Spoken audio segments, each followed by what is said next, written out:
This podcast is a member of the Voices of Wrestling Podcasting Network. Visit voicesofwrestling.com to hear the rest of our great podcasts, as well as show reviews, columns, opinions, and updates across the world of wrestling.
Welcome back, everybody, to Wrestling Omakase. It is episode number 141, and this week I am very pleased to be joined by a debuting guest.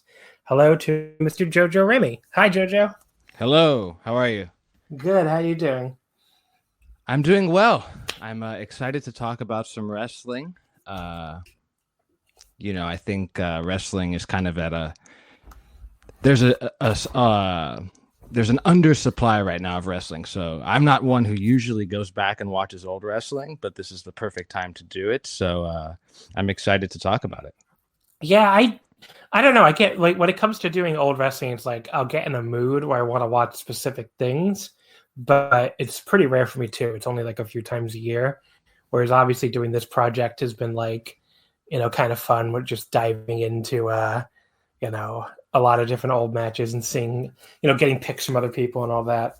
There is the empty arena stuff happening, especially, I can't believe how many shows are happening the next week. I don't know if you saw, but which is really irresponsible and dangerous. And, I'm not thrilled, honestly.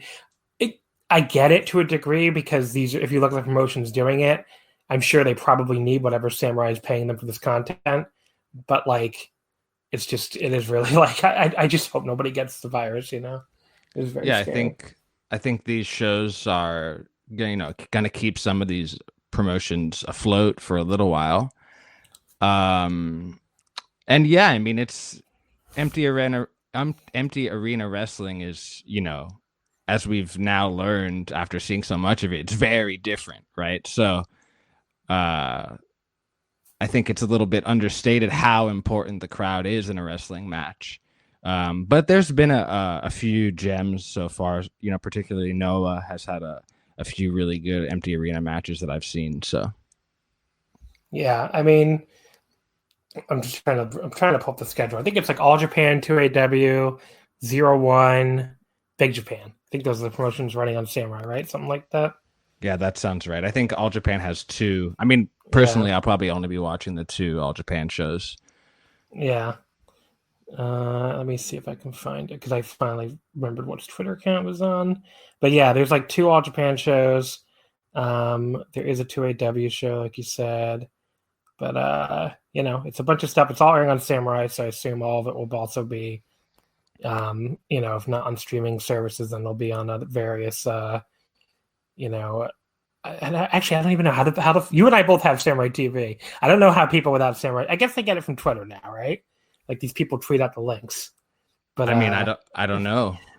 So I got a new TV recently, and it actually has a Sky Perfect TV app built into it. So I have 2 clicks to get to Samurai now. So I'm very fortunate in that regard, and I don't really know how people are watching it at this point, to be honest. Yeah. But yeah, I'm just looking through, and I don't know, I can't find the list. So it's a bunch of shows.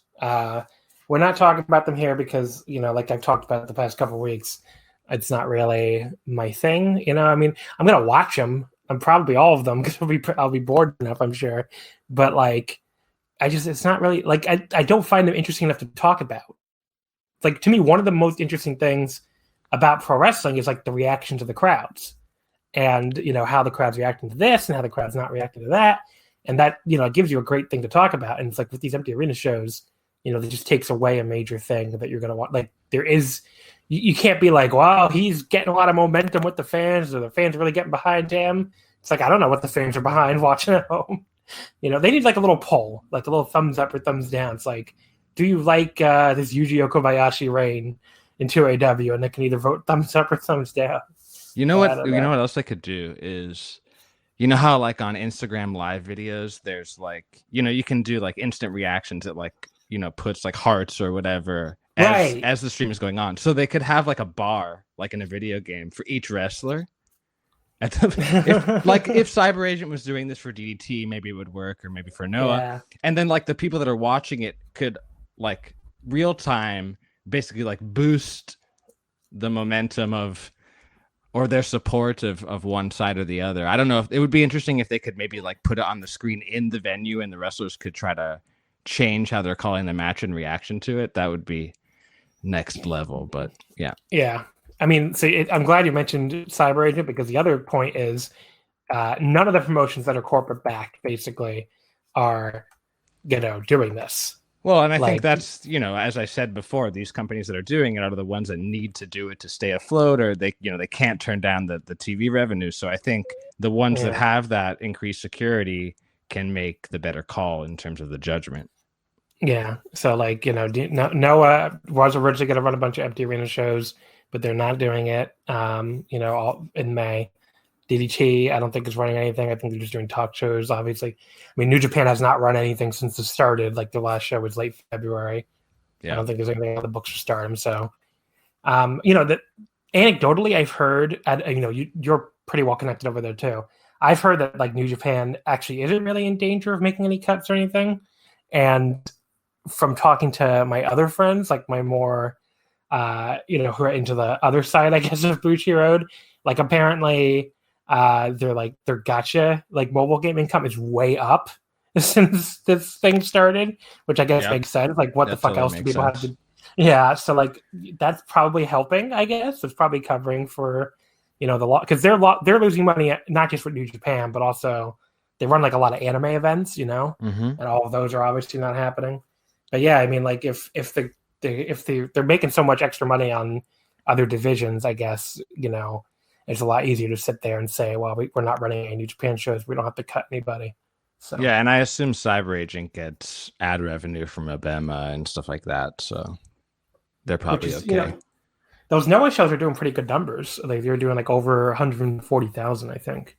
So, which is like higher than I think DDT even normally does. So I think I think video content is in a good spot in this situation, like relative to music streaming, for example. I heard was way down because people aren't commuting, people aren't. Podcasts are too. Yeah. So, but I think video content is, the perfect, I don't know, medicine for this. Although not if you're a professional wrestling promotion in the U.S., because the ratings are all way down. But I don't know. I just think those WWE shows are fucking unwatchable. So like, it's like whatever. I don't know. I don't know why AW is so far down, but maybe somebody who I guess they're not super down, right? They were doing like 900,000, and now they're doing like 600,000 or 700,000. But I don't know. You think? I mean, if you asked me before all this started, I would have guessed that they'd all be way up, right? Because you think logically, okay, we're all stuck in our homes. There's so much less going on. You'd think people would be like more willing to watch something like that. But I don't know. I mean, I just don't, especially the American empty arena wrestling, I don't find compelling at all. The Japanese stuff, even then, I only find so compelling. So I guess the more it's come out, the more we've seen it of it, I guess I'm not really surprised that the ratings are way down. But yeah. But like you said, it gives us time to watch old stuff. The thing I've been watching, or just started watching last night, Dragon Gate, I don't know, do you have the Dragon Gate network? Do you subscribe to that? I do. So I was subscribed to it for a while, and then I got rid of it because like I wasn't watching enough of the new shows in that 7-day window, before they go away.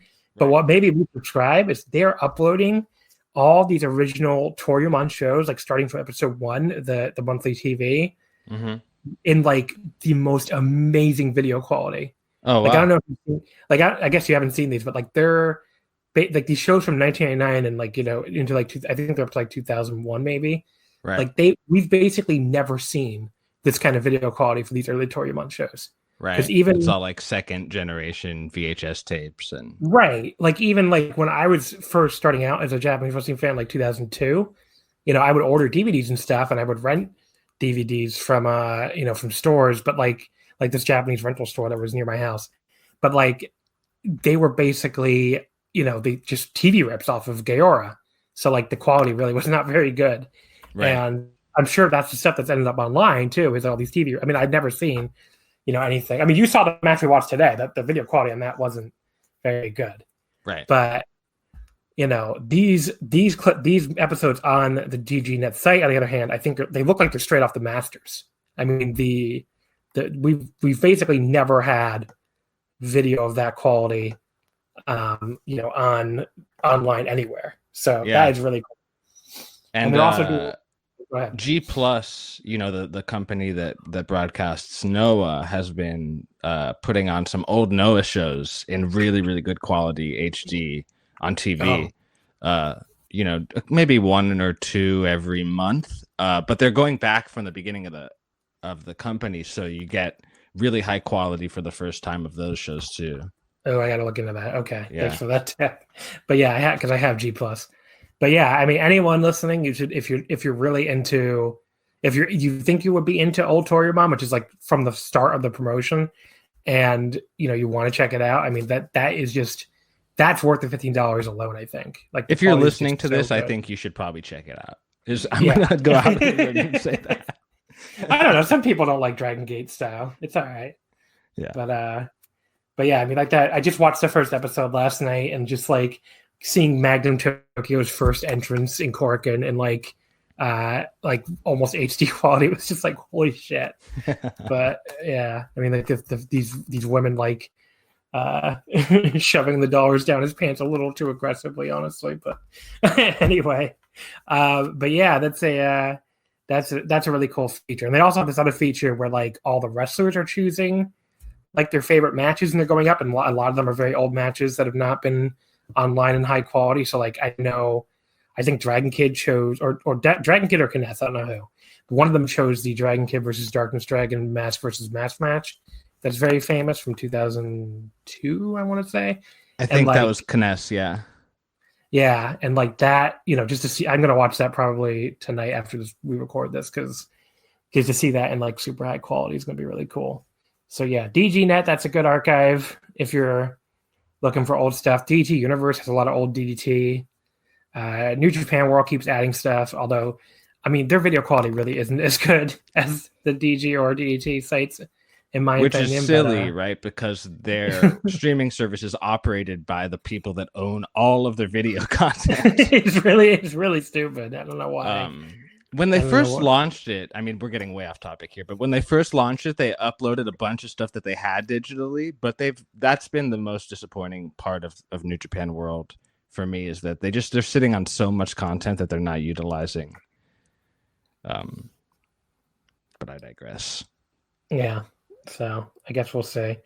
I don't understand even why they, like, some of the stuff they choose not to subtitle or translate is really bizarre. Like, they've been doing these like history of each unit videos for the New Japan Together project that looks really cool, but they don't fucking subtitle that. And meanwhile, they subtitle these like 45-minute interviews with wrestlers I can't imagine many people are watching.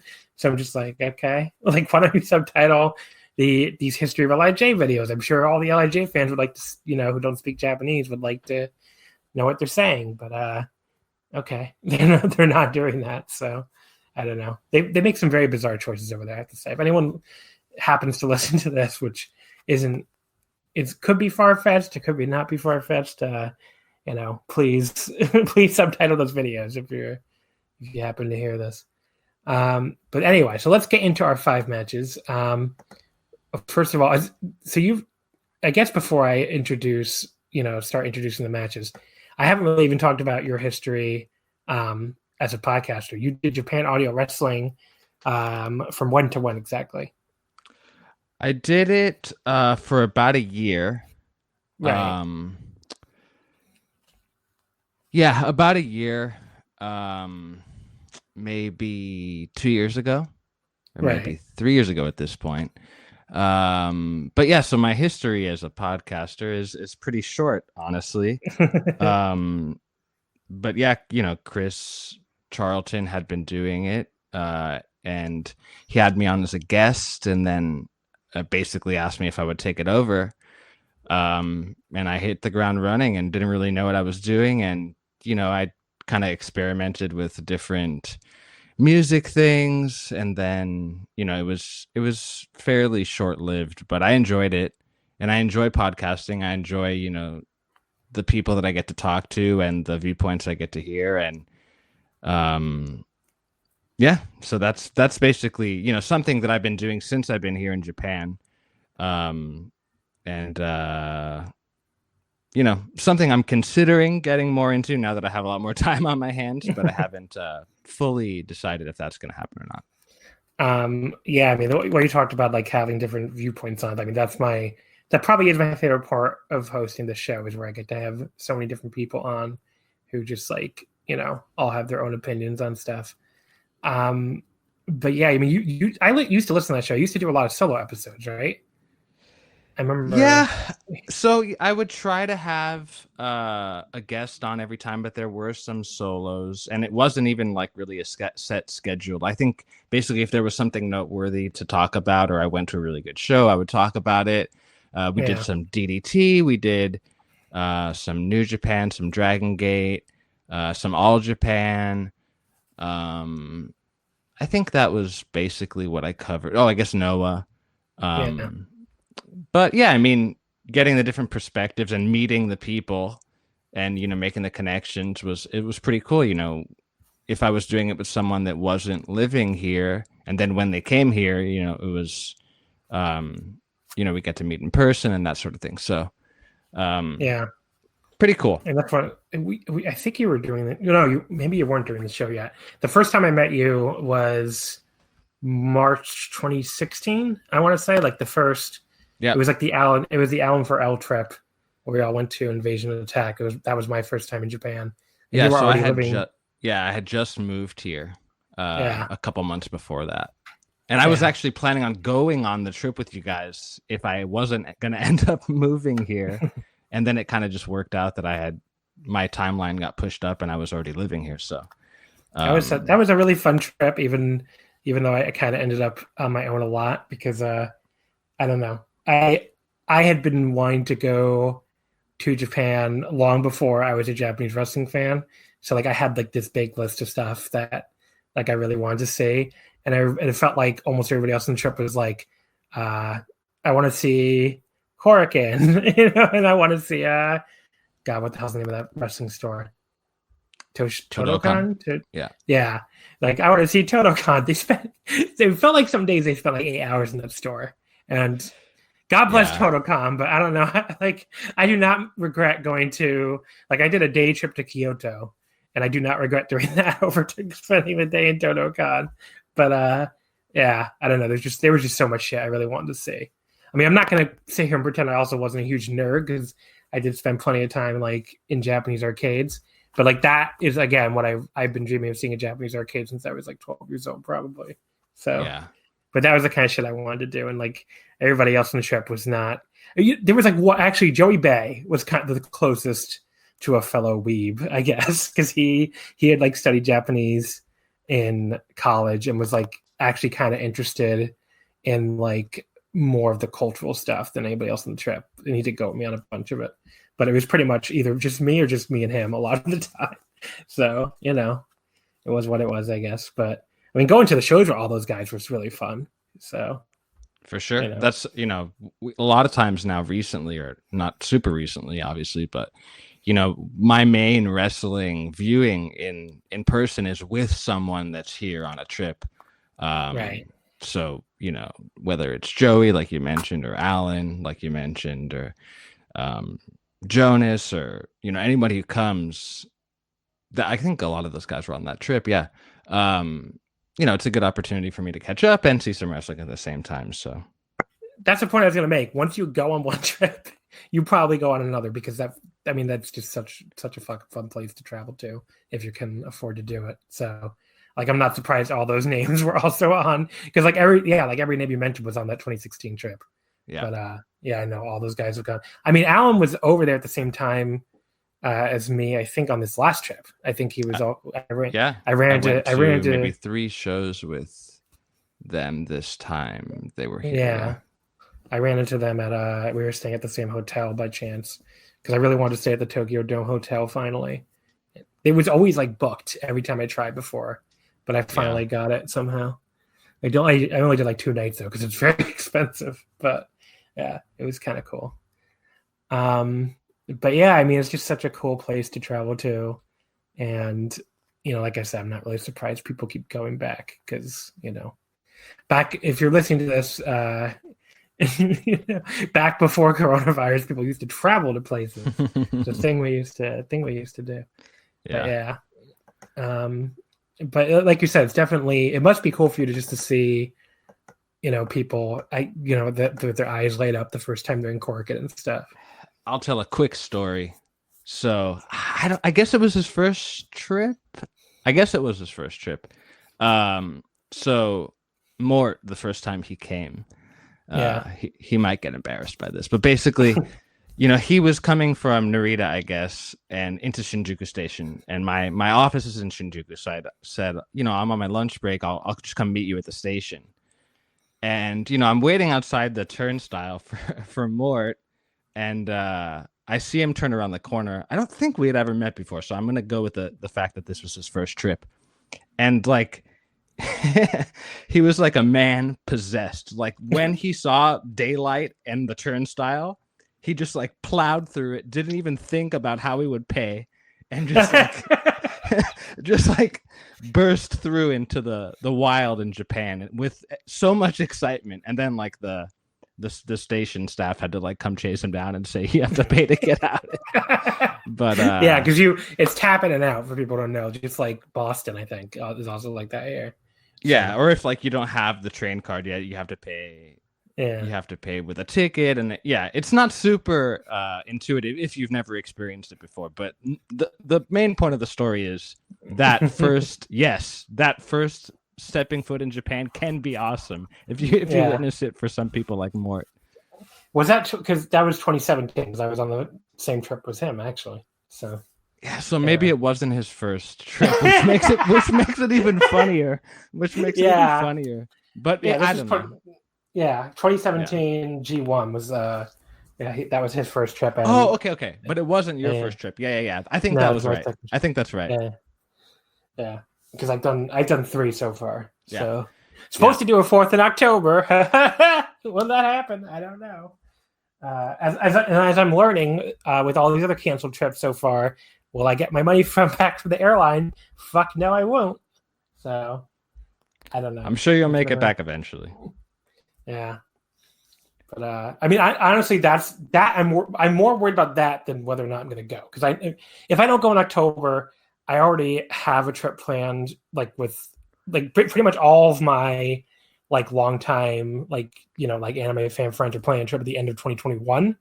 So I'm definitely gonna go then. I assume, unless if we're somehow still shut down by like December 2021, I have a lot bigger problems than whether or not I can go to Japan again. But I'll be there then, and I'll finally go to Wrestle Kingdom, which somehow I haven't done yet. But I just really wanted to see the fall G1, which apparently now I probably could have waited another year. But that was pretty much my thinking. So, and there's also I think like a DDT Korakuen. I've never seen DDT at Korakuen before, so just kind of like lined up for like a quick like 11-day trip. But I guess if you want to tell people because I've told people a lot like what going to Japan is like we did a lot of podcasts on that. I guess if you can, like, what you can tell people what day-to-day life is like, if there's any, like, I'm sure the commute is you take a train, right, for your work commute and all that. Yeah, I take the I take two different subway lines. I live in Tokyo, so I don't have to take like one of the really packed commuter trains to get into the city. But Mhm. basically, I take two subway lines, and it takes me what's like a 3 mile trek takes me about 40 minutes, just because there's a long transfer that I have to do at Roppongi. But yeah, so like in Miami and Florida, where I'm from, you drive a lot. There's no public transportation, so that was a big change for me. We were talking before we started recording. My favorite thing about living here is going to different restaurants. So in normal times, that's usually the thing that I enjoy most.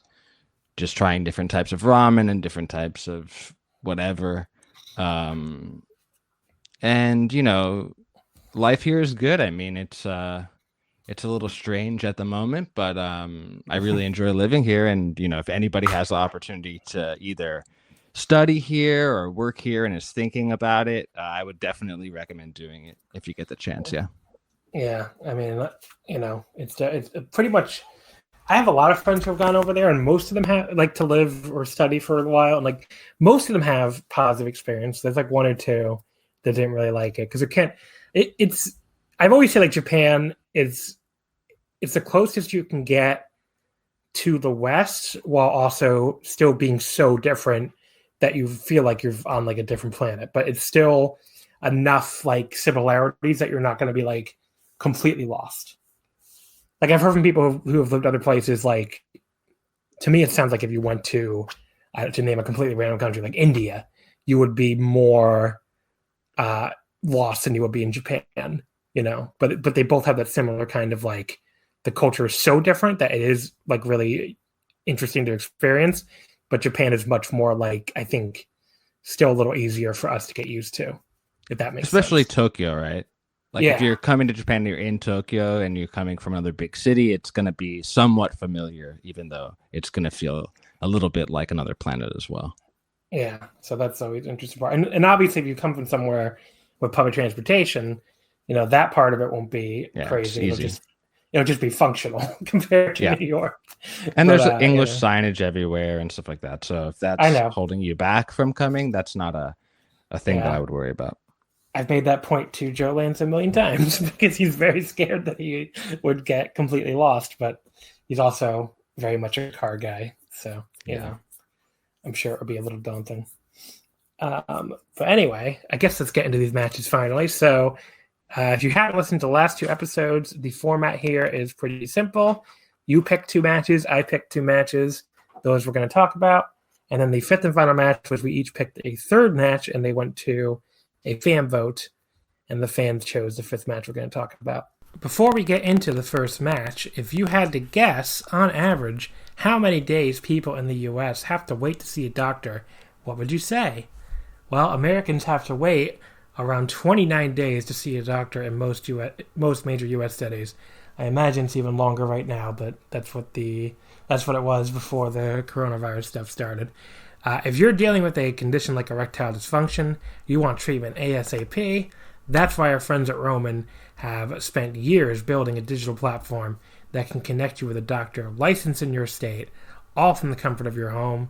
Rowan makes it very, very easy, very convenient to get the treatment that you need on your schedule. Just grab your phone or computer, complete a free online visit, and you'll hear back from a U.S. licensed physician within 24 hours. If the doctor decides the treatment is right for you, Roman's Pharmacy can also ship your medication to you with free 2-day shipping.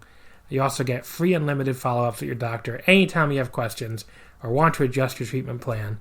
With Roman, there's never any commitments, and you can always cancel at any time.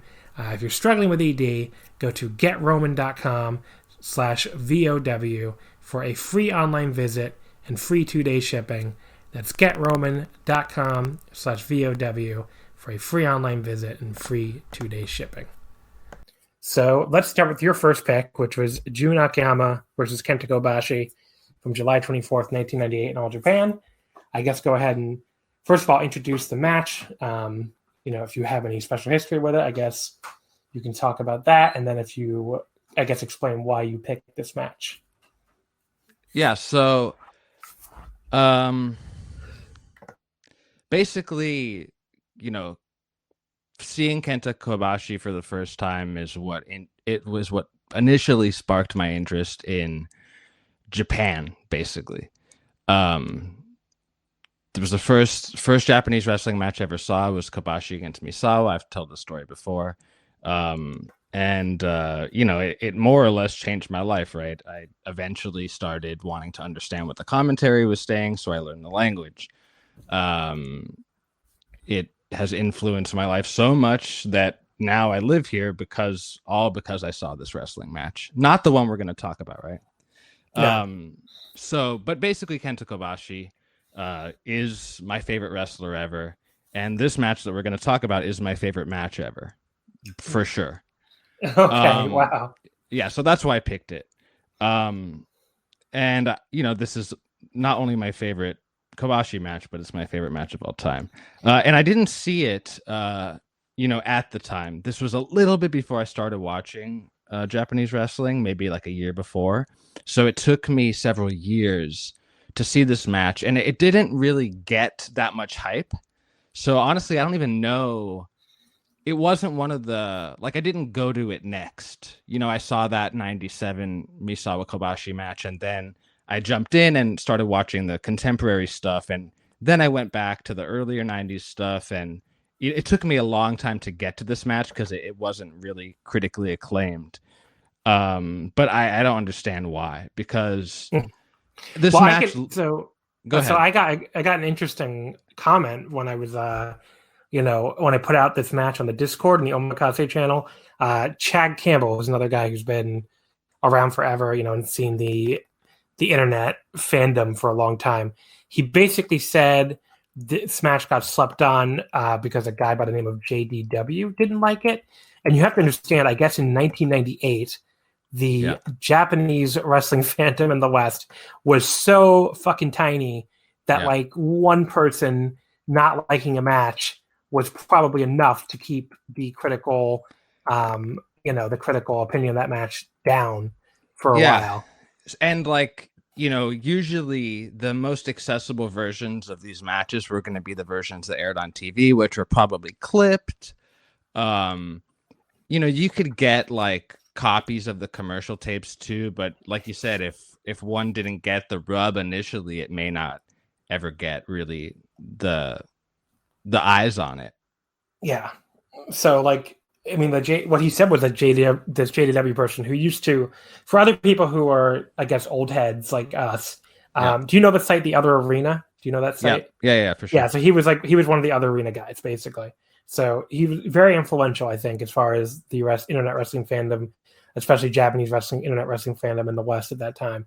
Yeah. He basically said he wishes it was Kawada in the match. That was what he said. Well, okay. So it the was Western Kawada fan base has been the Western fan base has been obsessed with Kawada. I feel like to the detriment of being into the other, pillars. So, just to give it a little bit of context, that's a bad reason to not want it, because Kobashi had the previous. So okay, All Japan used to run Budokan every month, basically.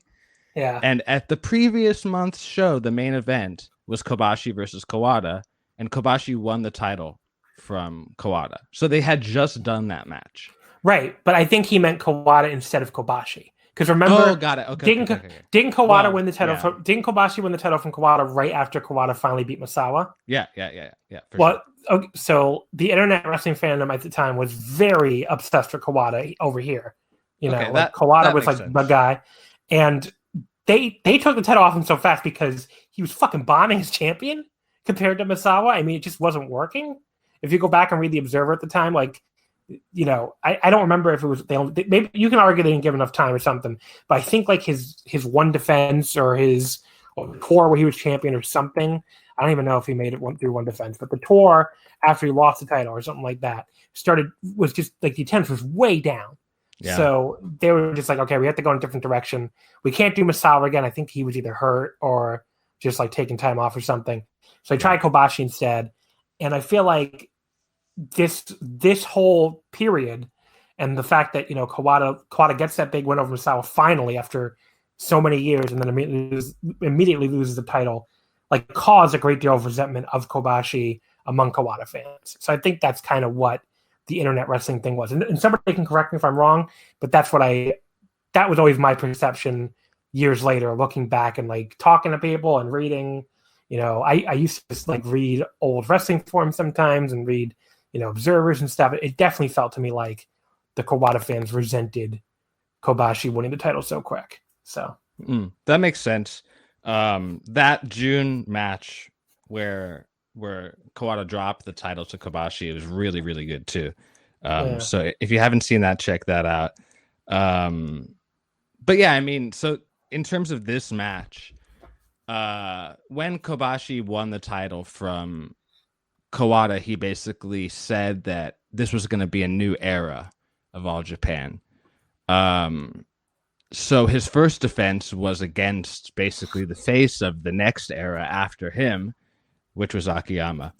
And at this point, they hadn't started teaming regularly yet. The Burning Team hadn't really formed. So basically, as you mentioned, they switch courses quickly to go to Kobashi.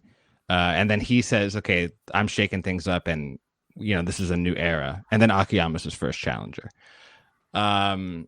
So yeah, I mean, what I love about this match is it's structured basically completely opposite from how you would think it would be structured.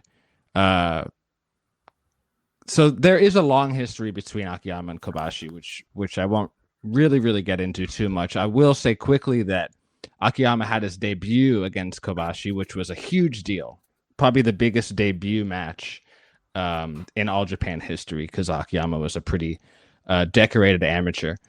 And, so just dethroning Kawada and, being such an imposing physical wrestler, Kobashi obviously was the favorite going into this match, from whatever perspective you want to call that.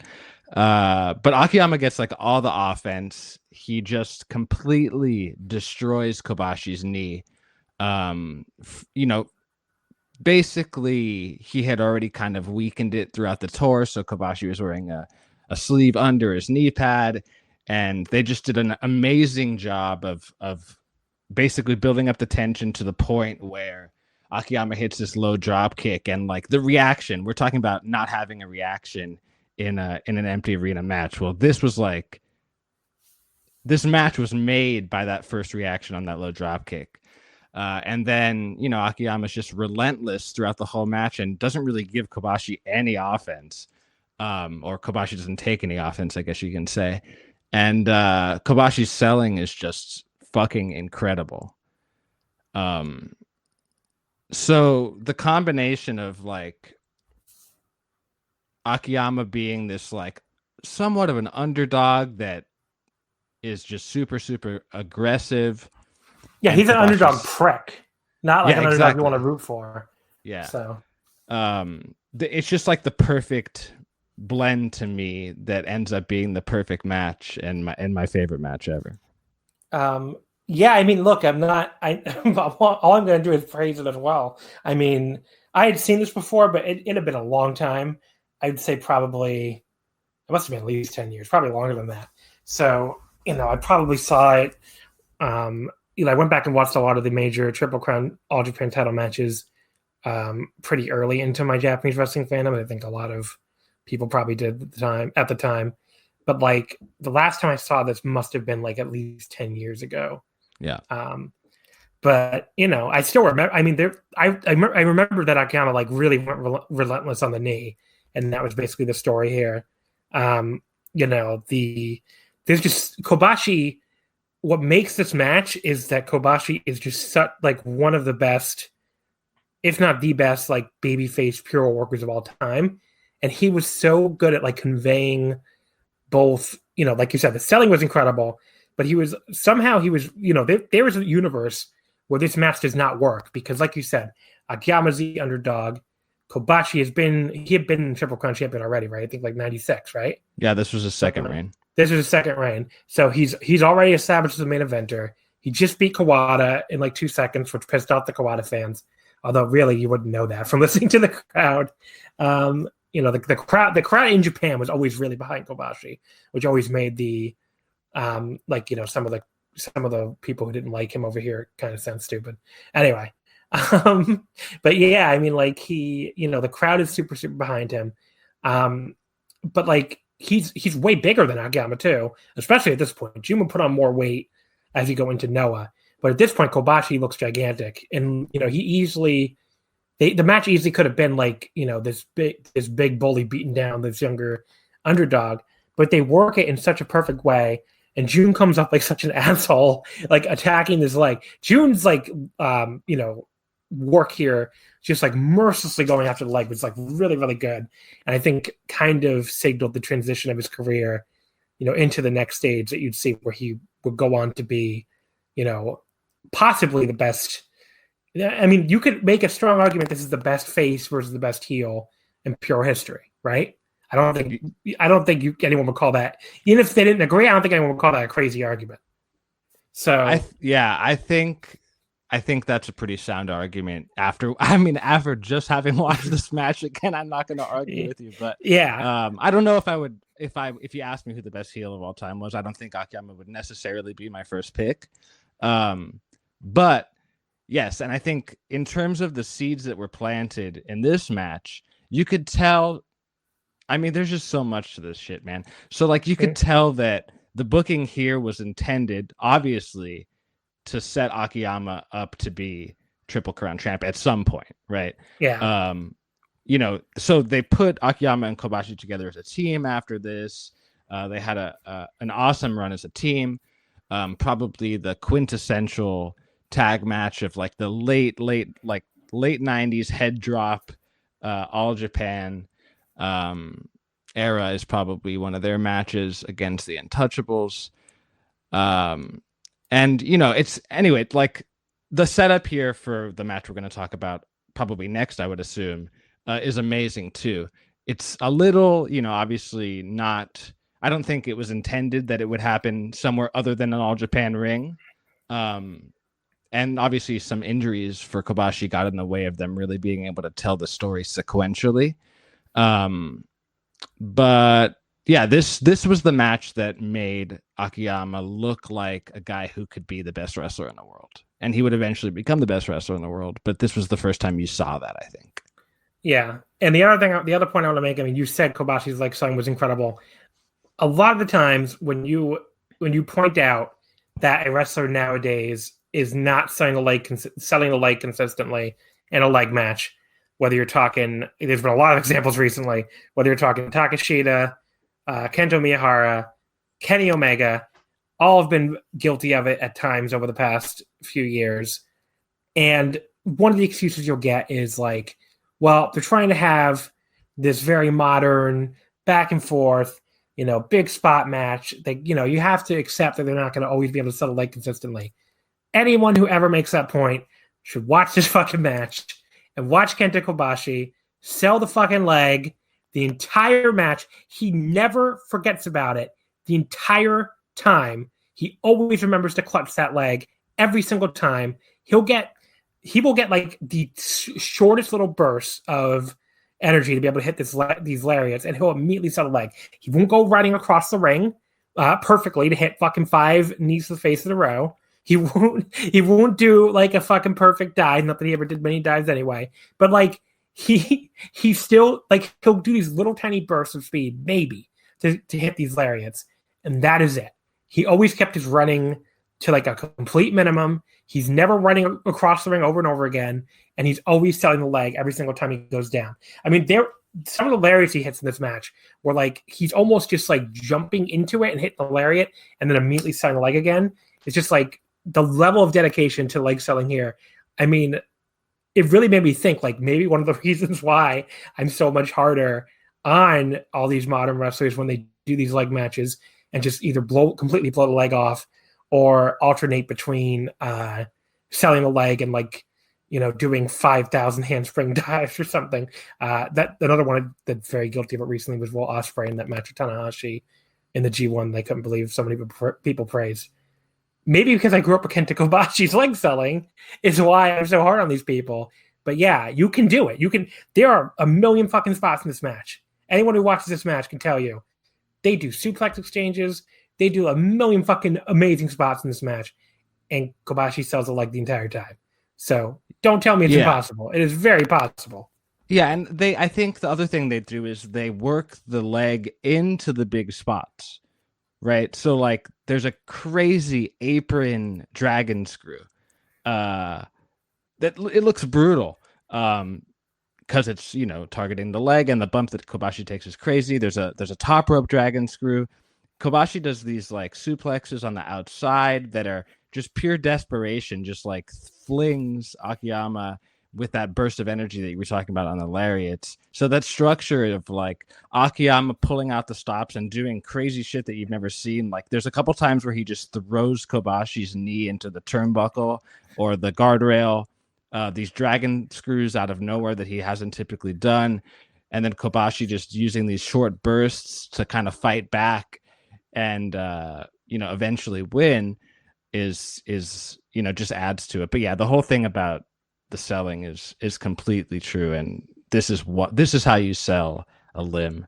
And this is how you do it. Yeah. Yeah. And, you know, they, you know, it is what it is. You know, I mean, people are always going to make that argument, I guess, but it's if you want to do like a crazy high spot match and you don't want to sell a leg, just don't do a leg spot. Just don't do a bunch of leg spots at the start of your match. Like, I don't know why that's so hard for people. But yeah, well, I mean, not everybody can be Kenta Kobashi. Let's face it. That's very true. But also, I don't know, just don't do the leg spots. You know what? Keep not selling the leg so I can continue to enjoy Kobashi as the best wrestler of all time. But yeah, I mean, you know, there's like one moment especially where you know, it's a very simple moment, but like when June hits this chop block on Kobashi, these women like fucking scream like they're witnessing someone be murdered, and it's like that's because this man is so good at selling his fucking leg. You think anyone's gonna scream like bloody murder's happening on chop block if Kobashi isn't this good at what he's doing? So yeah, I mean this match was incredible. I went 4 3/4. I didn't go to full 5. There was like a couple spots where I'm like, oh, that could have looked a little better, and that's pretty much it. I guess I don't know. Like that's the only thing that kept it from being perfect to me. But yeah, still an absolutely fucking incredible match. Definitely, you know, one of the matches that you like. If you're gonna watch any of the matches from today, like this absolutely has to be the one you watch. I mean, you should watch all of them, honestly, but especially this one because this match is fucking incredible. Yeah, and I think if you're gonna go back and watch All Japan, don't fucking leave this match out is the point. Yeah. You please do not leave this match out. You have to see this if you're gonna, you know, if you want to watch what all classic All Japan is like, you have to watch this match. And by the way, there's always been these people. I don't think they do this as much now, but like when I first started watching, they definitely did this. There were people that would tell you, like, stop watching All Japan like 96 or 95, or they come up with these crazy numbers. So I think people used to argue like 94 was the end of the peak. Right. And it's like, these people are on crack. Okay. I mean, do not listen to these people. All Japan's good pretty much to the fucking end. Well, now we know because of Twitter that everybody's position on something sucks. Right. So, you know, can we really fault these people for saying that it ended, you know, with Terry Gordy? I don't know, but I don't agree. Yeah, keep watching All Japan. The only stuff that to me that isn't really that great is like 2000, but it's very understandable at that point. It's like, well, they were going through some shit, you know, the split was about to happen. And I'm not one of the people that dislikes early Noah. I love early Noah, so I think they get it back on track. But yeah, the All Japan portion of 2000 really isn't very good, but they had bigger shit to worry about, you know? Yeah. But 99's still good. I like 99. I know some people don't like it, but anyway. I have a soft spot for it just because that's when I started watching. So it's like that's where that was my breaking in point. So I obviously understand the flaws of the style, but I enjoy it still. So let's move over then to my first pick, which was I just thought it'd be fun to do. I guess you could say the next big match. I know there's a 99 champion carnival match. I don't even remember that match, so I'm sure it was probably good. But yeah, they met in the first round of the 99 champion carnival in Hiroshima. I actually don't even that. I mean, I see what made tape, but I don't remember it at all. Yeah, so. I had the 2000. You said 2000 or 99? 99. That was their next All Japan match. Maybe I haven't seen. I don't think I had the 2000 or the 99 Carnival like commercial tape. Yeah. So, but yeah, this is basically the next noteworthy match. Although, considering how I just said, like, please watch this match is the best match ever. It's very possible that their next match was also really good. So if you can find it, you should watch it. So this is August 6th, 2000, Jun Akiyama versus Kenta Kobashi at the Departure #2 show in Differ Ariake. This is the second show of Noah's opening weekend at Differ. They ran the night before as well. The first show, it had like a main event was Akiyama and Kobashi beating Misawa and Taue in a 2 out of 3 falls match. I believe Jun lays out Kobashi afterward, right? That's how that ends, I think.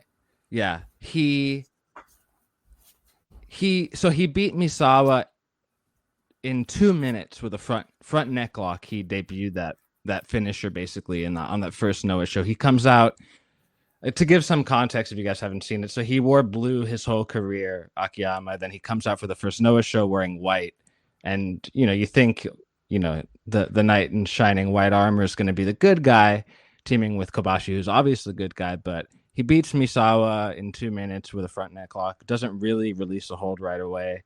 Then he beats Kawada, so Akiyama gets both falls for his team. You mean Taue? Taue, yeah. Yeah. Who did I say? Kawada. Oh, yeah. Kawada, not Noah. Yeah, not Noah. Sorry, Taue-san. So he beat both of them consecutively, and does like a backdrop to Kobashi afterwards. I think it's what I remember. I couldn't find that spot when I rewatched that debut match last night, but that was my memory as well. I think he leaves with like Kanemaru at that point too. So then that gives us this match. So yeah, like you mentioned, he's already in that white gear and stuff. I just thought it'd be cool to like do the next big match, like you said, after we just did the 98 match. I'll be interested to hear your opinion. I don't think this match is on the same level as that 98 match, but I just thought it'd be fun to see where things go next. And this is like Jun getting his big win finally. The way the match starts is very interesting, where Kobashi, he seems way more ready for the Akiyama leg attack this time.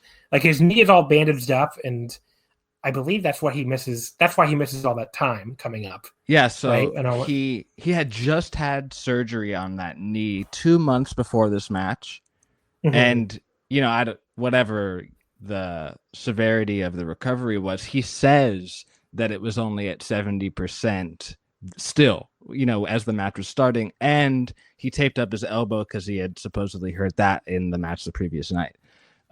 He's a walking mess, and he would eventually go to take a considerable amount of time off after this match to heal up again. Not after this match. So go ahead. Yeah, he makes it through the rest of 2000, and they even have another Akiyama Kobashi match, which I thought about choosing that one too, but the December one. Yeah, which I think is better actually than this one. Yeah, for sure. I think that one's better too. But yeah, the December one, he gets his revenge on Akiyama, but then he leaves after January 01. He misses the entire year in 2001. He comes back in February 02 for a very famous match, which is him and Misawa against Akiyama and Nagata, which is an incredible match, by the way, if you've never seen that one. I might have to pick that for one of these. It's so fucking good. But yeah, and then he comes back for that one match, then he misses another 5 months, and he finally comes back full-time in July 02.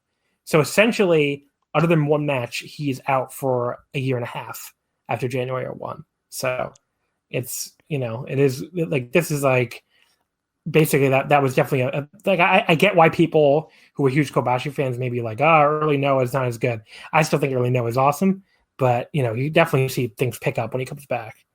But yeah, his whole thing here is that knee is very wrapped up, and he's very, I guess, like ready for Akiyama's attacks. The other big theme, I think one of the big goals here in this match, and one of the big goals of early Noah in general, was to get submissions over. Because, submissions were never really a thing in All Japan, especially in the main event scene. Not as a finish, yeah. Yeah, so, like, they were really trying to get them over as finishes in Noah early on, and, you could tell that they were going for them a lot in this match, and, like, really even trying Kobashi to get that. Does, like, a Kimura. Yeah, I was going to bring up that's one of that spot is so fucking cool because again, Yeah. when the fuck have you ever seen Kenta Kobashi do a Kimura? So there's like a point where this match becomes awesome. It's just kind of like there for a while, and the submissions are like okay, but like when Kobashi does it, he gets this sleeper suplex and this mini comeback which like the crowd really wakes up for and goes crazy. There's this like really great spot where Kobashi hits this power bomb, goes for the jackknife hold, but Akiyama rolls through it into a flash pin, and they do this like so much smoother and faster than two guys of this size look like they should be able to do that spot. So that spot is incredible. And then what I call like I guess you could call the stretch run. Like at one point Akiyama does this huge German suplex, but Kobashi transitions out of the bridge and gets a Kimura. And it's like, when the fuck have you ever seen Kenta Kobashi do a Kimura? It's awesome. But yeah, then we get like the back-to-back exploders. Kobashi keeps trying to fight back. And then, the third exploder we get the kick out of two. And, I just noted here that this closing stretch of the match fucking rules. And then June gets the guillotine. And the guillotine is such a cool finisher here. They get stopped almost immediately, and the crowd is just like fucking stunned. Now, I hear apparently from what I've read and what I've heard, I guess like the old All Japan fans really hated the guillotine as a finish for June. That's why they dropped it.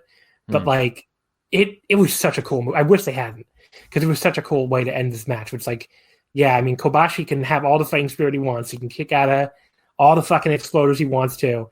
But if June gets that guillotine and he really gets it, then you're done. And the ref has to stop it. The ref has no choice. I thought that was such a cool way to transition away from or not transition away, but like add an extra element to what was already a very established All Japan main event style by that point, and like be like, yeah, the fighting spirit's great, but this man might just get you in this guillotine. You might not be able to escape. So I thought that was really cool. I wish they had kept it, but it wasn't to be. Yeah, and like I said, he knocked Misawa out, quote unquote, in the first 2 minutes of the previous night's main event with the same move, referee stop, right? Yeah. And so the whole point of these two shows is like they're saying Jun Akiyama is our fucking guy, right? They're building him up, so it's just done flawlessly. And yeah, the front neck lock was his finisher at the time. I think there might be something to the fact that they were responding at some level to the MMA craze that was going on, because those are both legitimate submissions in their own right. Yeah, and then later on it kind of became, and I remember Baba never wanted to do the MMA stuff. If you read, I think I read like an Eggshells, the book Chris Charlton did on the Tokyo Dome, he has some quote in there from Giant Baba where it's like, we're going to completely go in a different direction of the New Japan like MMA crossover. Like we're gonna that was probably the best decision ever, right? Yeah, I mean, well, and then Noah held up for a long time in the 2000s. But yeah, I mean, I think you could also argue maybe that's why they got away from the guillotine, where it's like, New Japan is doing this very shoot style stuff. It got more and more intense, obviously, in the early to mid 2000s.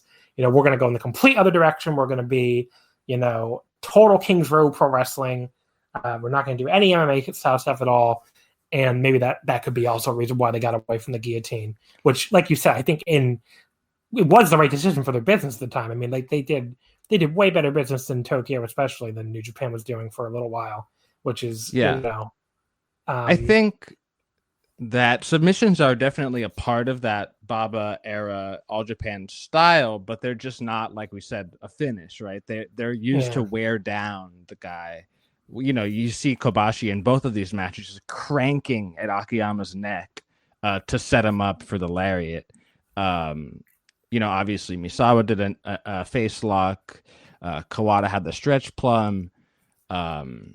So submissions are a part of the style, but yeah, not where they could end the match at any second, which was totally a New Japan thing. Yeah, I mean, if you look at it nowadays, I mean, you have Zack Sabre Jr. obviously as a main eventer that can still win with submissions, but there aren't a lot of submission finishes in New Japan nowadays either. And because New Japan, it's a very cliche point, but it's a very true point. They're closer to this lineage of the Kings Road main event style than they are to like what New Japan was at this time. So yeah, I mean, I just think love it, so. totally off topic to what we're supposed to be talking about, but just because I think he's so good, I think Zack Sabre does an amazing job of blending both of those classic styles. So that's why he's kind of an outlier, you know, coming from the Noah Dojo, but obviously having a lot of interest in the New Japan style and now being in New Japan. I mean, we talked about my favorite wrestler of all time being Kobashi. Zack is certainly my favorite wrestler that's still active today, and I think that's why.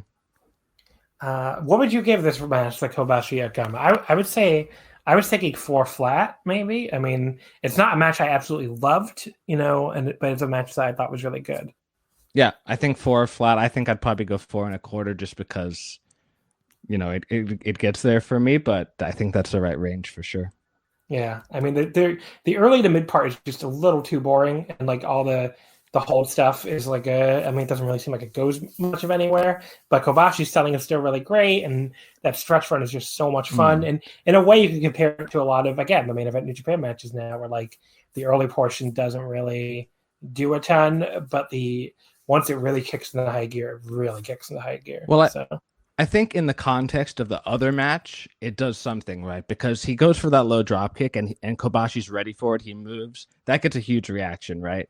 But that was the turning point in the first match where Akiyama just like did not give up after hitting that drop kick. Whereas in this one, Kobashi takes control after dodging that drop kick, which was missing completely from the previous match. So I think big picture, there's some, you know, meaning there. But yeah, in the context of a standalone match, it doesn't have the same umph as the previous one. All right, folks, those are the 2 Kobashi Akiyama matches. Before we get into the next 3 matches we're going to talk about, we have one more sponsor of this week's episode, and that is ZipRecruiter. So hiring is challenging. There's, especially I imagine right now, but there's one place you can go where hiring is simple, fast, and smart, a place where growing businesses connect to qualified candidates. That is ZipRecruiter.com/VOW. You know, it used to be hard. Hiring, I think, used to be hard, even harder than it was before now. You know, multiple job sites, stacks of resumes, confusing review process. But today, even during this crisis, hiring can be easy, and you only have one place to go to get it all done, ZipRecruiter.com/VOW. So ZipRecruiter sends your job to over 100 of the web's leading job sites. You know, you don't have to send it to them all individually. ZipRecruiter takes care of that for you. And with their powerful matching technology, they scan thousands of resumes to find people with the right experience and invite them to apply to your job. You can even add screening questions to your job listing. You can filter candidates and focus on the best ones. ZipRecruiter is so effective that 4 out of 5 employers who post on ZipRecruiter get a quality candidate within the first day. So right now, to try ZipRecruiter for free, my listeners out there can go to ZipRecruiter.com/VOW. That's ZipRecruiter.com/VOW. ZipRecruiter, the smartest way to hire. Let's go ahead to your second pick, which was Jinsei Shinzaki versus Mr. Ganosuke from April 21st, 1998 from FMW at Cork and Hall, the semi-main event of that show. Before you even introduce it, I would just tell you, I've never seen this before. FMW, a huge blind spot for me. It's just something I've never really gone back and watched at all. Like when I was first getting into Puro, you know, like I said, was like, you know, late 01, early 02, FMW was not really even nostalgia yet. Like I think it had just ended, and it was kind of like bad when it ended. Like it was like people would really not into it at all. So there was nobody, I guess, pushing me to be like, oh, you got to go check out old FMW. So it just never really happened for me. And then, you know, as years have gone on, I've just been so busy with newer wrestling. I don't really have time to dive into a giant, even like a 10-year run of a promotion or whatever it was. So, but yeah, go ahead and throw it to me. What do we got for FMW here? Yeah. So just personally, when I was getting into Japanese wrestling, the 2 main companies that I was, you know, trying to follow through the internet were All Japan and FMW, actually. Anybody who knows anything about my current wrestling tastes knows that I don't watch, you know, I'm just going to say it because I almost said it. I don't watch garbage wrestling, right? I don't watch deathmatch wrestling, but I used to, right? I used to watch FMW and Big Japan around this time, early 2000s and late 90s. And this was again a little bit before I got into it. I think when I got into FMW, they were already fully in the entertainment mode, leading to the H versus Mr. Ganosuke match that was refereed by Shawn Michaels. I remember reading a lot of the build up to that match, which go back and read it. It's pretty interesting if you haven't seen it. There's a spot at Korakuen that involves some firecrackers.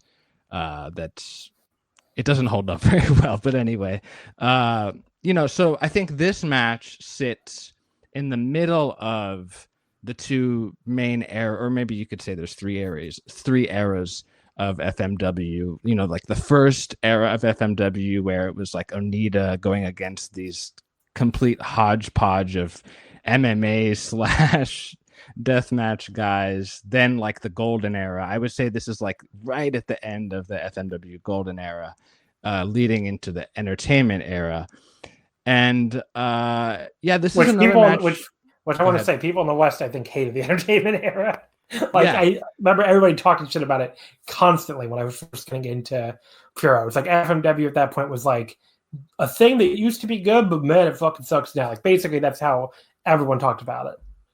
Yeah, I think it's important in the context of today's Japanese scene because one of the main driving forces in the early stages of the FMW entertainment era, and I'm not exactly the best, I'm definitely not the best person to talk about this. That would definitely be Brett, but Geto was very closely involved with the booking in the early stages of the entertainment era of FMW, and obviously some of that has carried over into the current era of New Japan, relative to the previous New Japan era. So I think there's some interesting context there.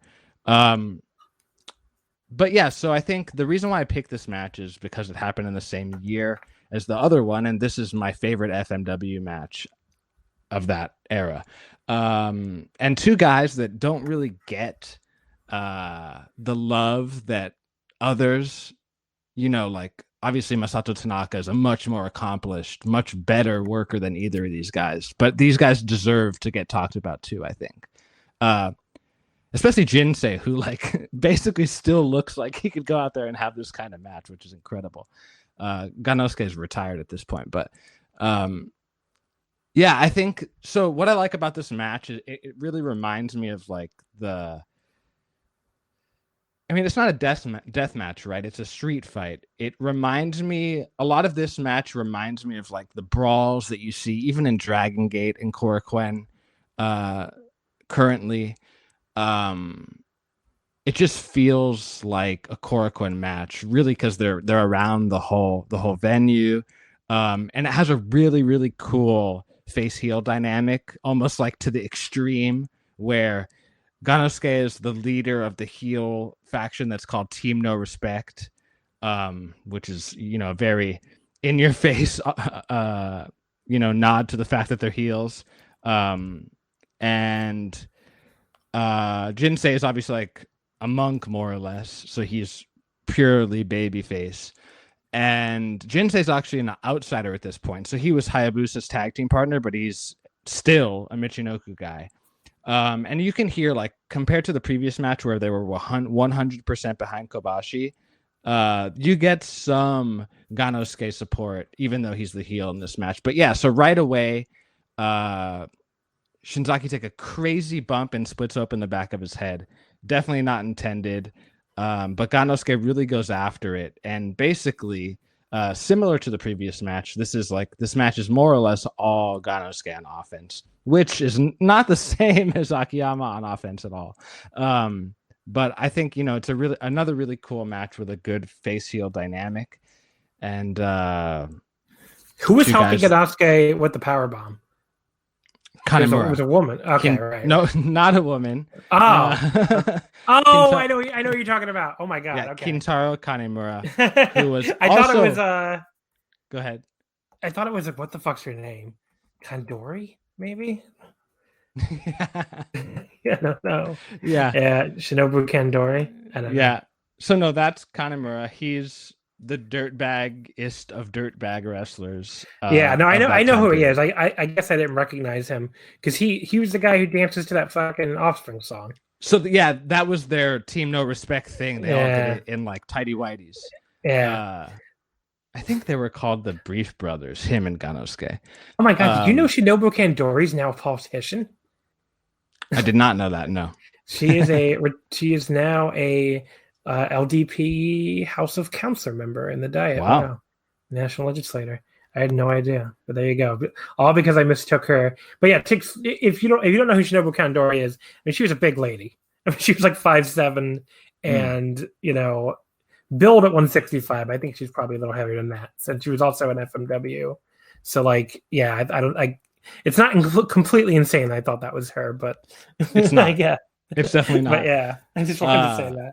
Not insane at all. But so Kanemura was like kind of one rung under Ganosuke on the heel totem pole in FMW at the time, and kind of more of Jinsei's foil at that point, I would say, or equally. So that's who that was. So that heel stable, it changed a little bit over the years, but Jado and Gedo were also in there. Hiro, who was like the third of their little sub stable, and Hayabusa, Jinsei, Masato Tanaka, Kuroda were the baby faces. I think this was actually still when Zen was around, which was the kind of the tertiary, tertiary FMW all group. All you have to do is explain that Onita wanted about the NWO. That's pretty much all it was. Yeah. But I think FMW is definitely worth going back, but I'll step aside now and let you give your takes on. But yeah, you're right, because Zen was, you could see the Zen banner. I remember seeing that and being like, wow, Zen was still around at this point. But I guess they were. I think if anything, you undersold that first spot where he gets that big cut. That fucking power bomb was one of the craziest bumps I've ever seen.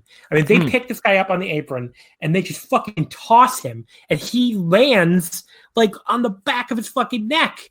Through a table. Through a table. Through a Japanese table. Just not one of these tables that just pre-breaks. So, I mean, that was fucking disgusting. I mean, really one of the grossest bumps I've seen in a while. I mean, like, just the sheer, like, the amount of, like, I guess, airtime and, like, how far they throw him, and then the way he lands right in the back of his neck, just an insane bump. The Jinsei, if anything, I didn't love anything about this match. It was like the beatdown went maybe a little long for me and wasn't super interesting, but Jinsei's big comeback was so awesome. He does that, like, the huge double stomp to the gut from the top rope that looks like it sucked for Ganosuke. And then Ganosuke comes back. He gives him a fucking shoulder block while he's on the apron and sends Jinsei back into that broken table. Yeah. It's like he sends him flying all the way off the apron, back into the broken table, into the front row, almost into those like, I guess, is it east side, right? Or west side? Whatever fucking side of the building it is. That or the north or south, I don't know. The north side bleachers or whatever. Yeah. Like, he sends him into the north side bleachers. I'm just like, oh my God. It's like, can we please, like, I don't know if that they need to do that spot, because it's like he already took a ridiculous bump. I don't know if we need a second ridiculous bump. To say this crowd liked Jinsei a little more than Ganosuke would be like saying the coronavirus is mildly inconvenient. I mean, they love Jinsei. They really do not like Ganosuke. Jinsei finally wins the crucifix powerbomb. Crazy match. Crowd going wild. Jinsei was awesome. Ganosuke was, he was good at what he did most of the time. I went 4.25. I thought this was really, really, really awesome. Nice. Yeah, I enjoyed this a lot. Just the crazy ass bumping from Jinsei alone was like, he's so athletic too. Like, that there's one point where he just like dodges something with a cartwheel, and you're like, whoa, how the fuck did that huge guy do that cartwheel so smoothly? Yeah. And he hits those overhead kicks so effortlessly. The other random thing that I think you might enjoy a little bit is that Jinsei Shinzaki trained Keno. He was the one who recruited Keno to be a wrestler. And Mr. Ganosuke actually trained Yuka Miyamoto. So those guys had a match in Noah. I might have been in the Global League, or maybe they had a title match after the Global League. I don't remember. And I think there were some callbacks in that match to this match. So that's another extended viewing if you guys want to watch that too. So there you go. Awesome match here. Definitely another one worth checking out. All right, let's get into my second pick, which was a 3-way main event from the 2002 Kobe World in Toryumon, Japan for the UWA 6-fan titles. It was Shima, Don Fuji, and Taru of Crazy Max versus Dragon Kid, Masaki Mochizuki, and Ryu Saito, the Toryumon Japan main army, versus Darkness Dragon, Genki Horiguchi, and Magnum Tokyo. July 7th, 2002. For the UWA 6-fan titles, which I've gone into the long history of those belts before. I don't need to do that again on this show. But yeah, the belts that bounce around a lot of promotions. So I picked this for really just because I felt like watching it. I don't really no good reason. I figured you've probably seen it, but also maybe like me, probably hadn't seen it in a while. I don't know if that's true or not. You can. Yeah, I have not seen this since I watched it on the VHS tape that I got probably a couple months after it happened. Well, there you go. That's perfect. I mean, I've seen it way more recent than that, but definitely not in a little while. There's so much great Toryumon Japan history in this match. I mean, this is such an interesting era where, you had the Italian Connection thing with the Toryumon 2000 project going on at the same time. And I know at one point they cut to them at ringside, including Milano, and the non-Milano members had won like a 6-man tag to open the show, and they were like I think a month or two away from the big Toryumon versus T2P show at Ariake Coliseum. So this is probably the only Kobe World where there was another show to follow that was as big or even bigger probably. But yeah, I mean, like you have three units. The 3 units here are all at like interesting times where Masaki Mochizuki, he's really like he's only become the Toryumon Japan home army leader. Basically, he and Magnum Tokyo switched places. So for this match, right? I think this was the first match after they switched, or the first big match at least. Yeah, pretty much. So Magnum Tokyo had always been the Toryumon Japan babyface ace from the moment the promotion started. So from the early 99 through 2001. Shima, and Don Fuji and Taru, Crazy Max were the top heels of Toryumon Japan early on. They got usurped by the M2K unit, which was at first M2K, Masaki Mochizuki, Susumu Mochizuki, and Yasushi Kanda, and they would grow to include more members, Genki, Darkness Dragon, the future Kness, a bunch of other people. So at that point, the M2K kind of took over the top heel spot, and they feuded with Crazy Max, and they just basically became the new top heels. And Crazy Max kind of became what I think. I don't know if this is the first. It probably wasn't the first time this happened in Japanese wrestling, but I feel like it happens a lot now, where you have a unit that's like almost like true neutral, where they'll fight when they fight the home army, the Toryumon Japan home army. They're the heels. When they fight the group that's more heel than them, which is M2K, they're the baby faces. I mean, you see that was what Chaos was doing for a while in New Japan. Then LIJ, I think up till now. It's like the true neutral where when they fight Chaos and the New Japan home army, they're the heels. When they fight Bullet Club and Suzuki-gun, they're the baby faces. But yeah, it's the same kind of thing. And like those units, they're usually extremely popular. Crazy Max was extremely popular at this point, just like LIJ is nowadays. But yeah, so they're not really they're what they've been basically. They might like kick out Stalker Ichikawa and like claim they're going to go true heel again, but it never really happens. They stay in this neutral spot forever. But the interesting thing was, Mochizuki loses his hair versus hair match at the end of 2001. He turns babyface after being this violent heel all year long. He tries to turn M2K into a babyface group, which is kind of funny, but they all get together. Like Genki I remember it was like, I think Genki Horiguchi, who's like, I just joined this group because I wanted to be a heel. I don't want to be a babyface. And they all get together and they kick him out. So they have no leader. And they start eyeing Magnum Tokyo, who started to be more of a dick around this time. They all take like backup dance. They just take dancing lessons to be his backup dancers. And this goes on for months where they basically are trying to get him to join. And, Magnum Tokyo dance with them, but then he still won't join. And then finally, I think they help him win El Numero Uno that year, and then he dances and joins up with them. And meanwhile, Mochizuki now just kind of ends up as like the new de facto leader of the Toryumon Japan Home Army. So the swap is complete. Now, this period, they're still called M2K. This period of M2K is very weird. It's like a transition period. Like if you talk to old school Toryumon fans, like people who really have gone through this period, if you said M2K, they do not think of this little period. It only lasts from about like June until September. So it's probably a big reason, but it's kind of referred to as Magu 2K, like it's this weird little period. And then they become Do Fixer, which is a very famous unit that, would go on to be the heels for a while before they kind of turn face.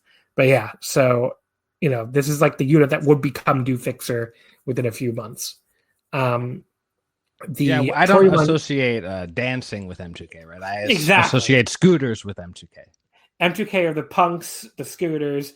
Now they would have those jackets for a while. What happens is, even after they become Do Fixer, what happens is in early 2003, the Toryumon Japan Home Army becomes Shin M2K, and they also get the jackets, and they end up having a match for the rights to the Yokosuka Jumpers, is what they're called.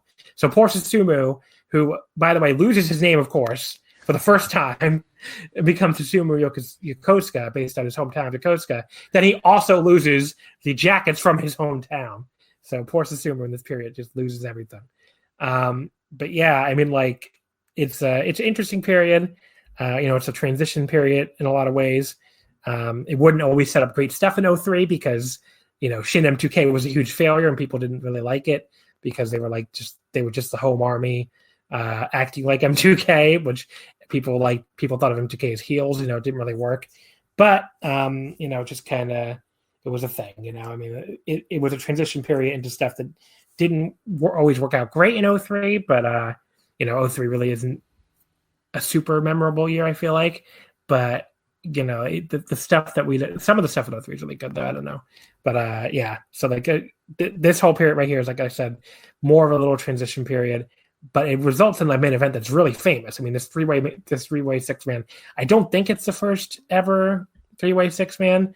Someone listening to this, I think it's the second. I think commentary mentioned it was the second. Okay, so I think like that would make sense. There's like one more before this, but it's one of the most famous. I mean, this is a really, really famous match. Yeah.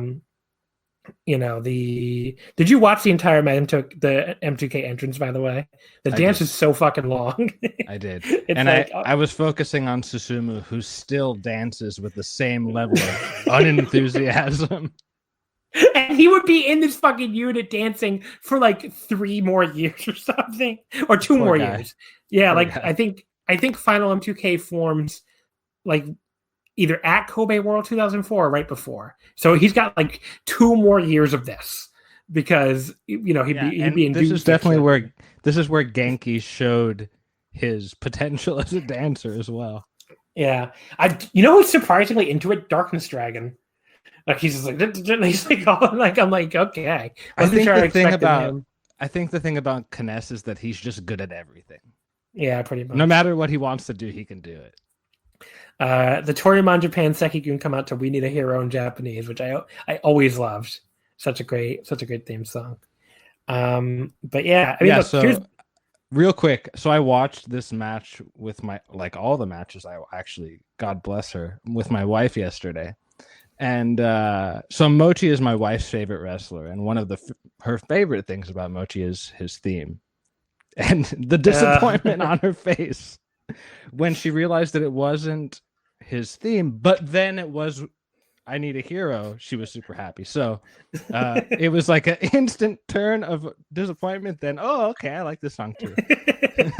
My girlfriend was she wasn't watching it, but she was sitting with me, and I was like, "Do you recognize this song?" She was like, "No." And then finally, I get to the chorus. She was like, "Oh, it's We Need a Hero," but that wasn't the lyrics to We Need a Hero. I'm like, "Yeah, it's in Japanese." They did a Japanese version apparently. Yeah. But yeah, so here's. I mean, there's a lot of spots in this match. It's impossible to recap a match like this besides the big spots. The commentary at multiple times said, "Man, this match is hard to call." Yeah, I can imagine. I will say, first of all, if this isn't the first famous Fuji slap spot, it's definitely one of it's either that one or the one before, the multi-man tag before this. But man, that spot would go on to be used in almost every single other match. So, and maybe the big suplex train thing too. Yeah, suplex train thing.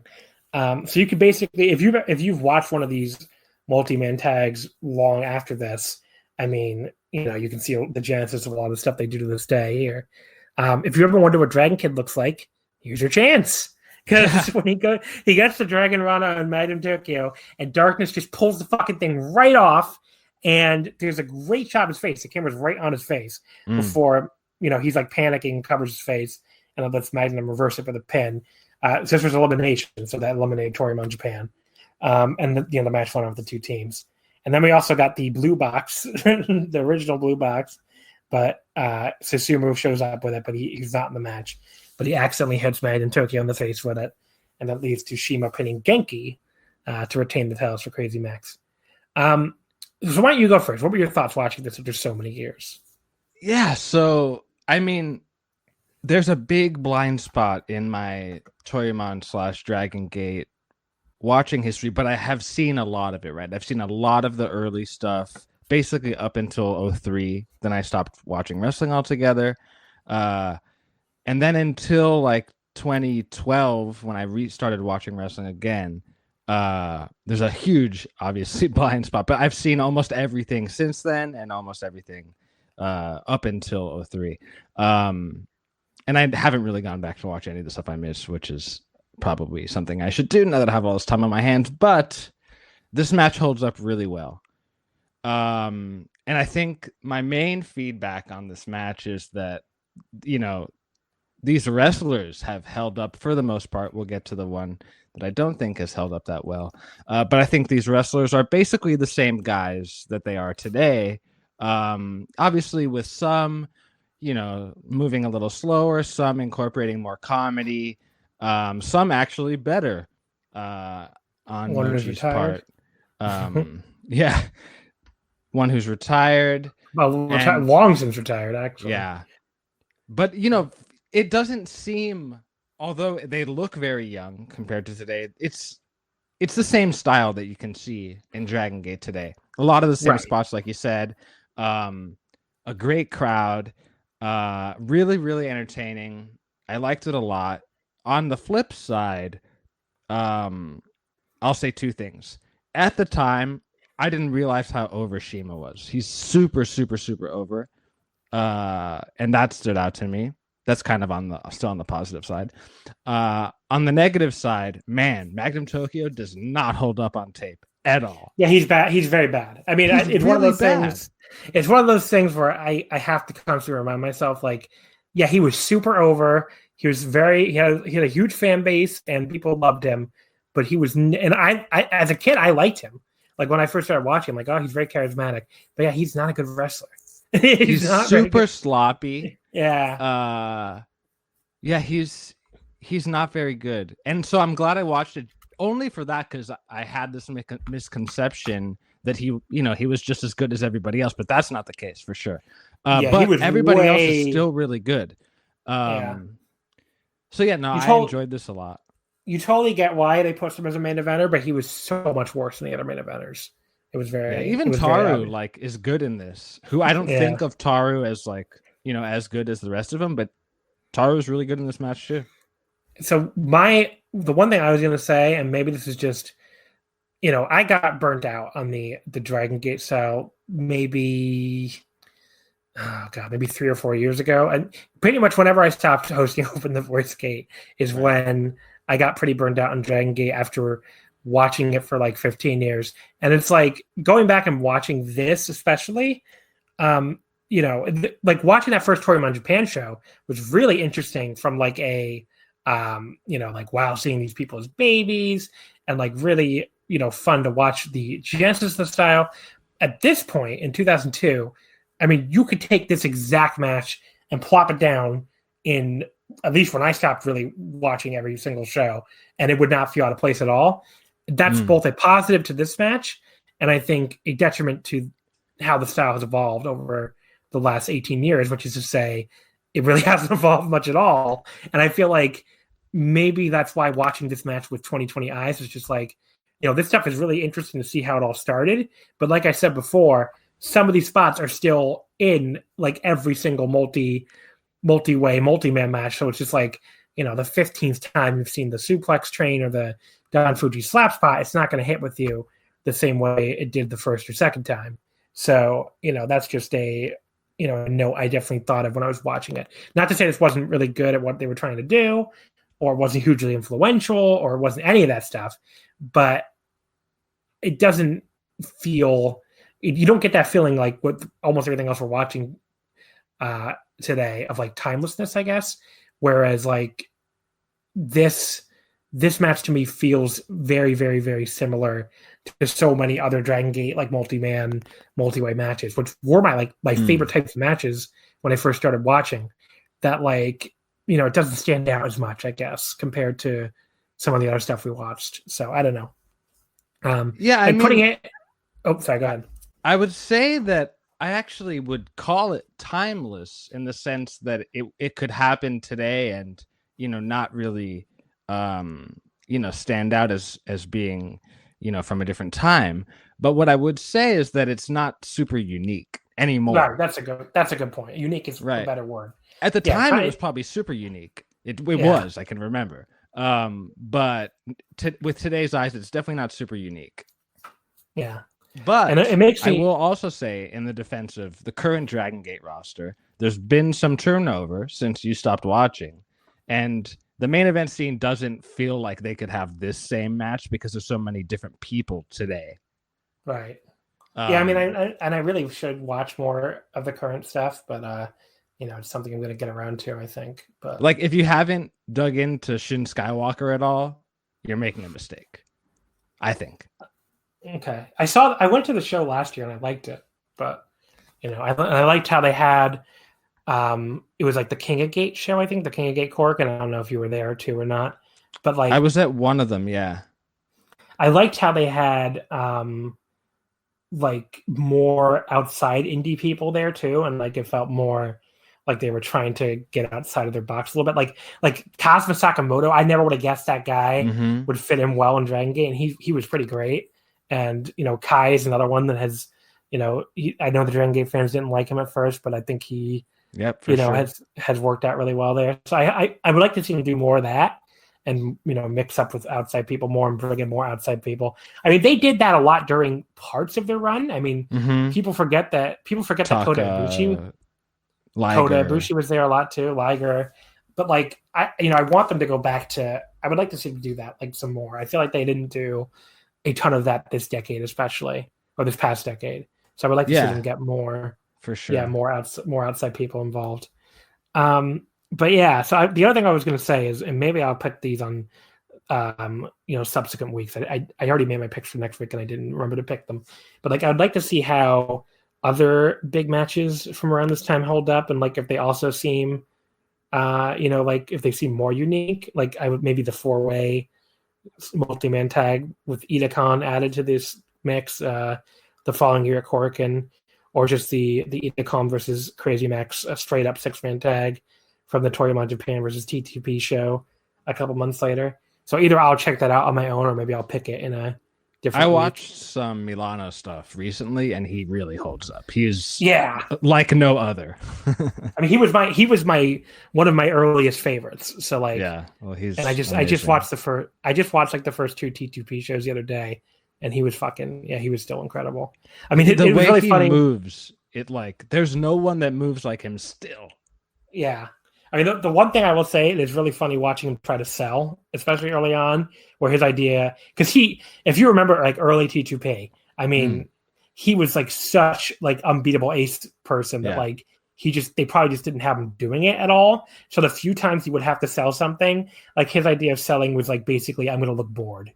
Like that was it. Yeah. Like I look bored now, and it works for him because he's so lanky that like when his body isn't upright, it looks wrong because of the length of his arms and legs. It looks like he's just holding his chin or whatever, but it looks like he's selling because his arms are so long and awkward. Yeah. So there you go. That's our Toryumon talk. And let's go into the final match, the fan vote match, which was so the fan vote was I put up Sting and Lex Luger against the Steiner brothers from WCW in May 1991, and you put up Bryan Danielson versus Low Ki from the ECW Super 8 in February 2001. Sting and Luger and the Steiners, very narrow victory, but it did pull out the win, 54% to 46% on the Twitter poll. And again, if you want to vote in these, they're going up every Monday or Tuesday, but usually Monday on the @WrestleOmakase Twitter account. So, we'll have another one on Monday as long as we keep doing these five matches episodes. But yeah, I don't know if you were surprised. I was surprised, honestly. I put this up like, I wouldn't mind seeing this match again, but I figured it was going to lose to Low Ki and Bryan Danielson, but it pulled it out. So I was surprised. I'm definitely not going to lie about that. I was surprised. But yeah, I had never seen this match, so I'm kind of happy that it lost. Oh, that's pretty cool. I didn't know that. I didn't expect that, honestly. So this is from the very first Super Brawl, St. Petersburg, Florida, the Bayfront Center. I'm sure nowadays it probably has some corporate name like the Preparation 8 Center or some bullshit. But at this time, it was the Bayfront Center. And the main event of the show was Flair versus Fujinami, the return match from the Tokyo Dome. If I remember correctly, the Tokyo Dome one was better. Trademark Dave Meltzer. But I don't remember thinking the Super Brawl one was that good. But, I don't know. I haven't seen either one of them in a long time. I could be wrong. But yeah, this tag match is kind of famous. That's why I'm a little surprised you haven't seen it. But it's basically these four guys. I don't know why they decided to do this per se, because like WCW at the time was like 1 month away from completely imploding. I mean, they fire Ric Flair when he's still champion. They put on Great American Bash, one of the worst shows of all time. That's like one of those opinions where I don't think I've ever met. Like, you will find people who argue all sorts of wacky shit on the internet. If you're on wrestling Twitter, wrestling internet. Sure, yeah. I don't think I've ever met a single person who's like, the Great American Bash 91 wasn't so bad. I've never met that. I don't think I've ever met that person. So, if you're out there, please let me know. I would love to see someone try to tell me that like they were really into Black Bart versus oh god, what the hell is the name of the Billy Jack Haynes executioner gimmick? Black Blood, Blue. I don't know. It was really terrible show. But yeah, a month away from the promotion completely imploding, they all decided to go out here and just tear the fucking house down. Why? I have no idea. But they were like, Rick and Scott Steiner at this point were like, they were also IWGP Tag Team Champions, and they were doing these crazy matches in Japan where they would just go out there and just do all these fucking moves. And they were like, what if we do that in America? This match as a subtitle was all these fucking moves. Yeah. I mean, this, I guess I'll give it away that as far as my rating goes, this is one of my favorite, American pro wrestling matches, not just of the era, but really ever, because like, it's just these four guys going out there and just fucking killing each other.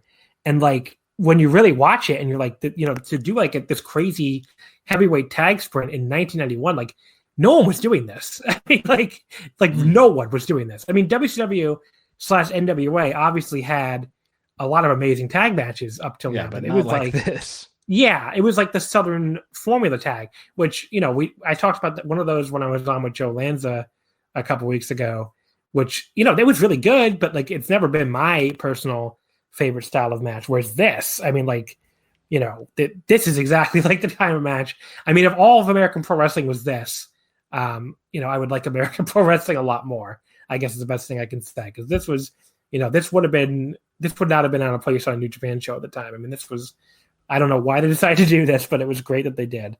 I don't know. What did you think of it? Yeah, I mean, I didn't know what to expect at all going into this. Obviously, I know the Steiner brothers could work. As a kid, I was a big fan of Sting. I didn't start watching WCW until maybe 93, which was obviously, I wasn't watching for the work rate at that point. But yeah, so I had no expectations. Sting hits this beautiful plancha right at the beginning of the match. I'm like, whoa, this is gonna be something that I haven't seen before for sure. So yeah, I mean, these guys, this is a fucking sprint. If you want to know what a tag sprint looks like, it's this match. The selling, like Rick Steiner does some crazy bumps. People are flying off the top rope out of nowhere. Like fucking Lex Luger takes this crazy release German suplex from Rick Steiner. Rick just fucking launches him. And I'm like, this is a great message to people who say Lex Luger always sucked or something. It's like the smart community hated him, and I think it's because if you look at where most people in that community started watching wrestling, Lex Luger, 1997 on in WCW was pretty terrible. But 1991, Lex Luger could go. I mean, look at the fucking match if you don't believe me. Yeah. So, I mean, like, obviously there's even other examples like the Flair matches and all that shit. But yeah, Lex Luger was great. And up until, he even gets a pretty damn good match out of Yokozuna and then a couple years later in WWF. So, I don't know. Lex Luger was always one of these guys where I went back and watched stuff and I was like, wow, people like really were unfair to him. Like when he was actually in his prime and at his peak, he was pretty good. But yeah, this match was awesome. I was very, very surprised in the style they worked, and I liked it a lot. And I think obviously you could tell that it was kind of more of a Steiner Brothers match, but Luger and Sting definitely could go. So that was a pleasant surprise. The finish was it took a little bit away from the match to me. That's the only reason why I don't go 5. Yeah. But I would probably go like 4.5. And I go 4 3/4. I just can't go 5 because of fucking Nikita. And I would say this is probably, off the top of my head, the best Luger and the best Sting match I've ever seen. There's like a spot to give like the dumps they were taking this match. They do a belly to belly off the top rope by Scott Steiner. There's a fucking crazy spot where like Lex Luger has his back turned, doesn't realize that Scott made a blind tag to Rick. Rick goes to the top rope and does this jumping bulldog, and like Luger lands right in his fucking head. And I'm like, what the fuck is with this match? Like, why did they decide to go out here and do this shit? They do a tombstone pile driver reversal spot with Sting and Steiner. Again, it is May of 1991, and this is WCW. I promise you, watch some more of these fucking shows. No one else was doing this shit. Like, this was incredible. And the crowd, and for people who are like, oh, work rate doesn't get over, and people just don't care about wrestling, the crowd is going fucking ballistic for this entire match. And I think part of that is that the crazy thing about the crowd that stuck out to me was how many children were there. Like young kids under the age of 12 yelling at the top of their lungs, going crazy for this shit. Just give us fucking like cool ass wrestling like this is always going to get over. Like, people make this so fucking, especially in America, they make this shit so fucking complicated. And it's like, just have a bunch of, I mean, the fucking Mongo eBooks, who, has been in the news, what was on Twitter, a nationally published troll. He's once said, wrestling is about doing cool moves and looking like a badass. And everybody in this match did cool moves and they looked like badasses. I mean, this was fucking crazy. And like you just said about the selling, like the selling was really good, especially for like this style of match. Like they made the moves look like death. But yeah, I mean, this is 11 minutes of just like almost perfect action. I'm so glad you hadn't seen it before. I figured you probably had, if anything. So I'm not, like I said when we kicked this off, I don't really go back to watch old wrestling, and I definitely don't go back to watch old American wrestling. So this is definitely a blind spot for me. If I didn't see it at the time, or then like go back to get a VHS of it when I was in high school or whatever, I probably wouldn't have seen it. But I mean, this, if there's more like this, please tell me, and I'll definitely go back and watch it. There isn't a lot, unfortunately. I mean, if you want to see more like this, you really need to go and watch the Steiners in New Japan around this time, which I'm sure you probably have actually seen a bunch of that. But we're gonna have one of those next week, because this made me think of the Steiners against Vader and Bam Bam, which I think was really, really good. So I have that on my watch list for next week for the episode. But yeah, as far as like American wrestling, like, okay, so how bad WCW fucked this up? You watch this match, you're like, these four are super over. They're awesome. They did this awesome fucking match. Just fucking go with this and you're set. A month later, Luger would be heel WCW champion for some reason. Even though he was beloved here, they turned him in a rushed heel turn because, why not, I guess, because we need a new Flair. And he'd be gone by February 92. The Steiners would follow him out the door in October 92. So basically, out of the 4 guys here, 3 of them will be gone within like a year and 4 months. So, or a year and 5 months. Yeah, it's just crazy. I mean, you look at this match, you're like, how the fuck did WCW like not set themselves up for the 90s to be like have a great decade? And it's like, well, they fucked it up because they're WCW, and that's kind of what they did. But yeah, I mean, I don't know. It's one of those matches that I think, to me especially, really makes me think of like what could have been. Like the Steiners were so good at this point.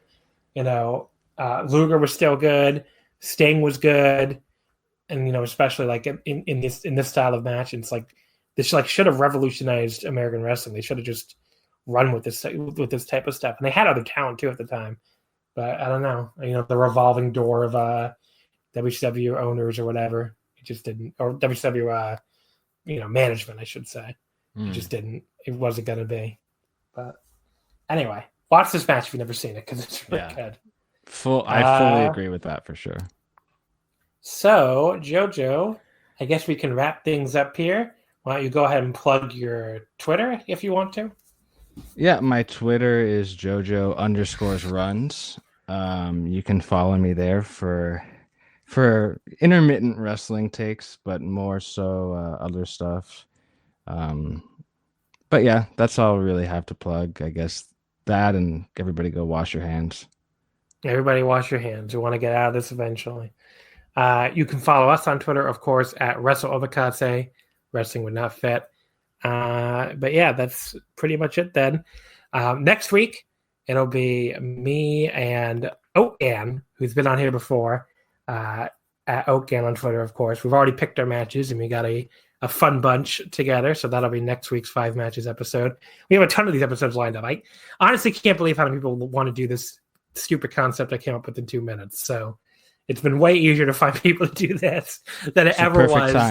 Perfect time. That's true too. Everybody's home and got nothing else to do. But yeah, I mean, it's been way easier to find guests to do these historic episodes than it was to find guests to talk about current wrestling. But yeah, so it'll be next week. We have Joel Abraham from Super J-Cast in 2 weeks. Murder Brian from the Street Fight in 3 weeks. Bunch of different people, a whole bunch of people coming up. So definitely tune in for that. In the meantime, thank you as always for listening, and we will see you next time.